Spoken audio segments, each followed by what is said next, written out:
bonjour, merci d'être là. On va commencer en regardant s'il y a un peu plus de monde qui déboule. Je commence systématiquement mes présentations par des banalités.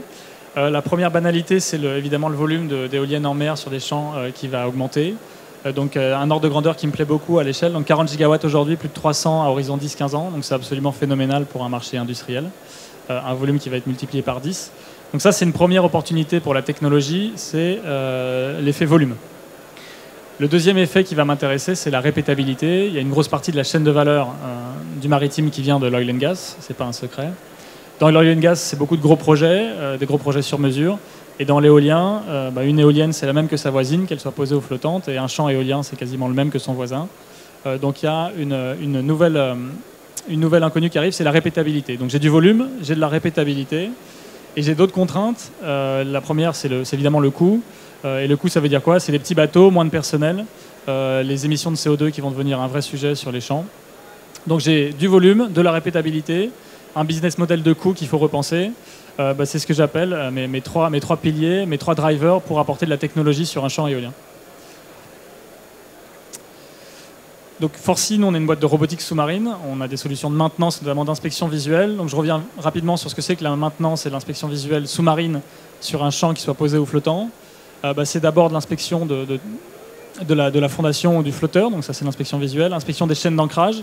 On va aller sur des flotteurs de plus en plus gros, qui sont ancrés de plus en plus profond, à plusieurs centaines de mètres. Donc un flotteur, c'est 3, 6, 8, 12 lignes d'ancrage à inspecter.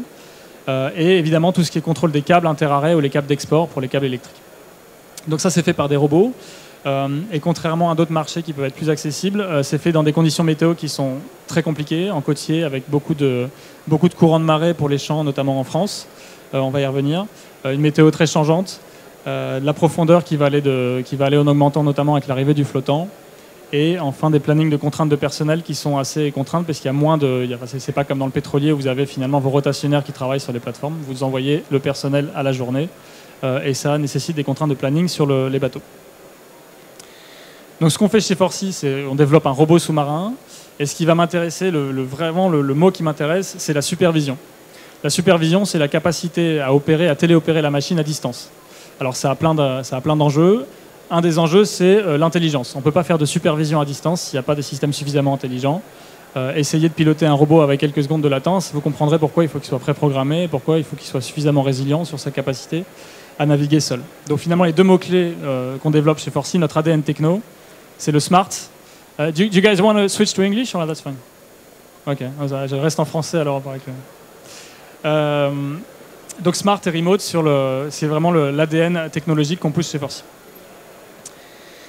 Un exemple de ce qu'on a fait en mer du Nord pour un client donc parapétrolier, Deep Ocean et Aker BP. Inspection sous-marine supervisée et autonome avec un remote control center qui était à distance, à plusieurs centaines de kilomètres. On était à quasiment 500 mètres de fond. Donc on travaille sur un jumeau numérique. On travaille avec le client sur ces plateformes de GIS, là, tout ce qui est Geographic Information System. On définit les waypoints ou les points of interest qui sont paramétrés dans le système. Le robot, il va tout seul et il y a un opérateur qui a quand même la capacité à superviser en live avec une capacité d'intervention de quelques millisecondes si vous avez un très bon réseau, à quelques secondes s'il y a beaucoup de latence, pour intervenir sur les trajectoires. La proposition pour l'éolien, c'est finalement la même, sauf qu'on va chercher à se déployer depuis des supports des bateaux qui sont beaucoup plus petits, et notamment les supports nautiques des champs. Donc je vais y revenir dans une petite étude de cas. Mais finalement, c'est toujours cette mot-clé, la supervision temps réel et la capacité à faire un vol autonome. Donc ça commence par du positionnement dynamique. Le robot ne bouge pas si vous ne touchez pas aux commandes. Mais ça continue avec le mode go-to, finalement le waypoint to waypoint, et jusqu'à l'interfaçage complet avec le GIS du client. La supervision en temps réel, ça veut dire moins de personnel sur le bateau et évidemment plus d'expertise déportée à terre. Évidemment, l'idée, une fois que vous savez faire ça, j'y reviens, vous savez faire du volume à des coûts plus faibles, vous avez moins de personnel. La question clé, c'est est-ce que vous pouvez optimiser le moyen nautique, puisque c'est le moyen nautique qui représente entre 50 et 80% du coût d'une opération en mer, si on veut. Est-ce qu'on peut optimiser le moyen nautique pour travailler moins cher et plus facilement? Donc, chez Forsea, on se spécialise dans le déploiement depuis des bateaux légers, qu'ils soient DP, donc positionnement dynamique ou non. Et la question qui nous anime aujourd'hui, c'est est-ce qu'on peut déployer depuis les fameux cruise transfer vessels, donc les surfeurs ou les vedettes qui font le transfert de personnel sur les champs éoliens. Donc la réponse, et en tout cas notre conviction, est évidemment oui. Et pour l'illustrer, alors j'ai une étude de cas sur Saint-Brieuc. Alors Saint-Brieuc, c'est un champ qui est particulièrement intéressant parce que c'est, je crois, alors c'est pas moi qui le dis, hein, c'est le pire champ éolien d'Europe. Donc il faut aller dire ça aux décideurs publics, mais c'est le pire champ éolien d'Europe pour les conditions, notamment métocéan. Je crois que c'est la deuxième pire baie d'Europe pour les courants de marée, etc. Donc il y a énormément de courants de marée.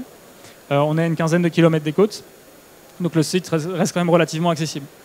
Quand vous regardez les courants de marée et que vous couplez ça avec les vagues, il faut savoir qu'il n'y a pas que ce soit un petit robot, un gros robot, un petit bateau, un gros bateau, vous ne travaillez pas sous l'eau à plus que 1 nœud 5 de courant. Ça, alors il y aura toujours des contre-exemples, mais si vous voulez industrialiser une solution, plus d'1 nœud 5 de courant, vous ne pouvez pas faire d'inspection visuelle rapprochée. Donc vous prenez 1 nœud 5 de courant et des conditions de vague qui sont, disons, acceptables pour un navire classique, et ben vous passez de 100% de travail à 10, 15, 20% de boulot. Donc une opération qui se fait mettons si vous travaillez 10 heures par jour en 40 jours, et si vous travaillez 20% du temps, vous passez de 40 à 200 jours sans avoir vu le train passer.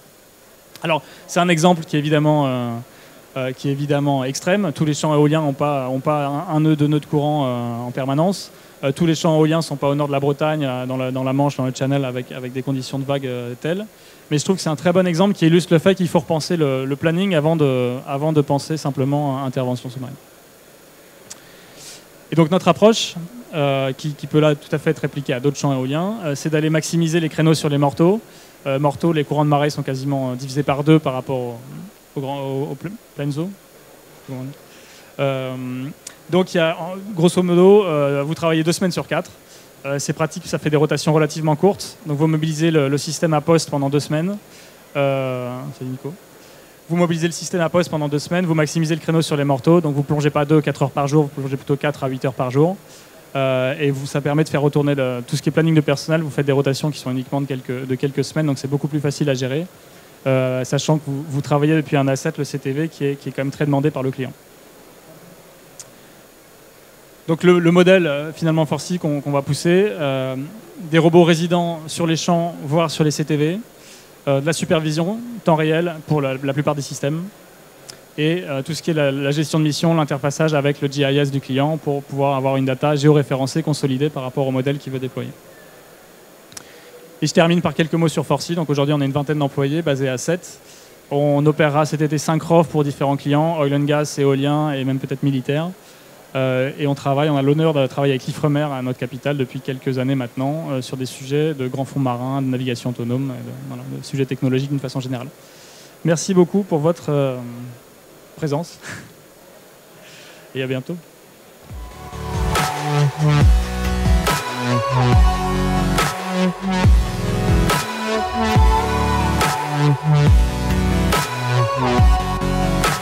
Ouais.